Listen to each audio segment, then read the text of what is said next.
Troma or trauma? The unique and one and only Troma Studios production. Those who brought us The Toxic Avenger, the entire saga of The Toxic Avenger. Troma Productions, 1987, Surf Nazis Must Die. One person can ensure that surf Nazis must die. She's tough. I want to buy a gun.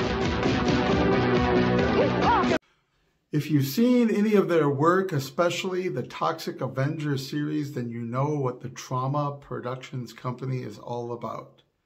Low budget, high impact, satirical, crazy, weird, outlandish, outrageous, weirder than me turning my scalp while the camera is running, be that as it may. Troma Productions, Surf Nazis Must Die, is actually a fascinatingly insightful sort of disaster movie. It really does drive home something about human psyche when left to its own devices. The Nazi gang in the movie, there's no real background given. They like to hang out on the beach, they like to surf, and they are Nazis. And they have such wonderfully creative gang code names as Adolf and Mengele. Be that as it may, when an earthquake strikes California, when an earthquake cripples civilization and society as we know it, of course, we don't see all of that. This is a low-budget movie. We hear about it. We know that civilization is crippled in that area, and it's every person for themselves.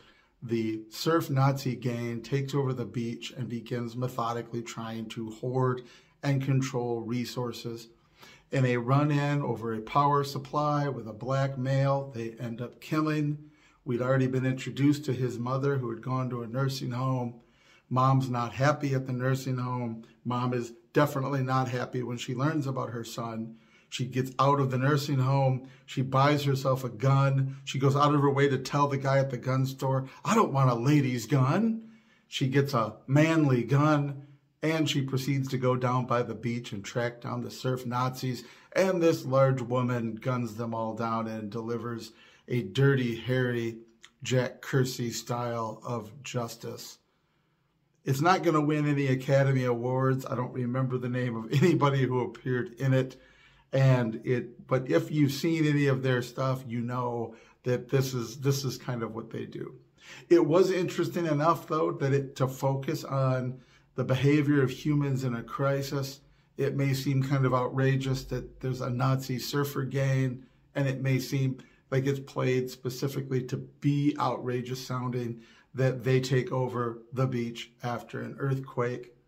But we need only look around America to know that this satire is not far from accurate at all. No, I'm not saying that everybody's a Nazi. We hear all this nonsense all the time.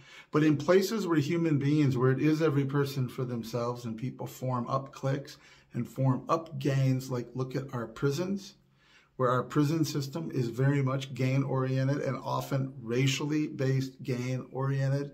The separation of people over power and control of what minimal control of their lives that they have in there, or, well, that's a different theory. The control over each other's behavior and their own space. We see this happen all the time in society. When the chips are down, there's this sort of myth out there that tragedy and disaster brings out the best in people. Well, it does, but it also brings out the worst in people. When there's a disaster, people will do the most heroic things that we've heard of them doing to help one another. But you also have scavengers and looters and people that would do things like try to control supplies and a power supply. So in the long run, it's not all that outlandish. It is sort of insightfully focusing on this aspect of human nature, and it gives us sort of the interesting racial component of the black mother taking revenge for the murder of her son on all of these surf Nazis. It's out there. Usually you can find it for free on YouTube. It's worth watching at least once. Hey, you can watch Adolf and Mengele get theirs, and yeah, that's about it.